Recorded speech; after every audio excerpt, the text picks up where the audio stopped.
After BCCI President N. Srinivasan's son-in-law Gurunath Mayappan was arrested for his alleged role in spot fixing, former Indian cricketer and BJP MP Kirti Azad said that Gurunath's conviction would be the black day in the history of Indian cricket. While talking to NNIS, Kirti said that the entire cricket fraternity is ashamed of his spot fixing saga. He also added that match fixing was put an end, but with the inception of IPL, such kind of shameful act began to take place once again.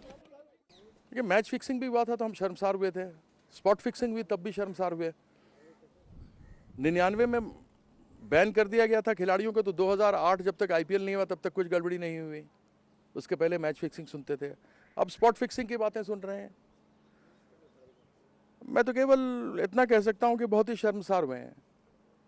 यह गड़बड़ियां तो हुई हैं, लेकिन cricket के इतिहास का सबसे काला दिन कहा जाएगा आज। यदि आरोप सिद्ध हो जाते हैं, अरेस्ट तो कर लिया गया है और बिना सबूतों को तो पुलिस अरेस्ट करती नहीं, जुडिशियल कस्टडी मांगती नहीं है। और यदि उसके कारण से किया गया है तो मैं यही कह सकता हूं कि इससे बुरा और काला दिन क्रिकेट के इतिहास में आज तक नहीं रहा। Comparing the entire episode of spot fixing with the disease of cancer, Kirti said that he has been demanding to bring transparency, responsibility and accountability to the sport long time, but no one listened to him. He said that sport is right now suffering from cancer. मैं इन बातों को सदैव कहता रहा, लेकिन मेरी बातें किसी ने नहीं सुनी।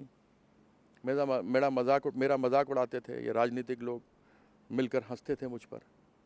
मैंने जब कहा था कि ट्रांसपेरेंसी, अकाउंटेबिलिटी, रिस्पॉन्सिबिलिटी होनी चाहिए, वो रही नहीं। तो ये तो होना ही था। अगर मरीज को सही वक्त पर डायग्नोज करके दवा नहीं दोगे तो फुंसी फोड़ा और फिर कैंसर तो बन ही जाएगा। आज वो कैंसर से पूरी तरह से ग्रस्त है। The former Indian cricketer further added that professional management group should be introduced, which will benefit the sport of cricket.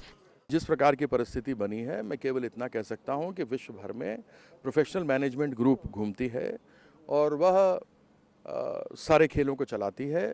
उसी प्रकार से यहाँ पर भी प्रोफेशनल मैनेजमेंट के माध्यम से स्पोर्ट्स चलना चाहिए, सीईओ होने चाहिए, क्रिकेटर्स के हाथ में देना चाहिए।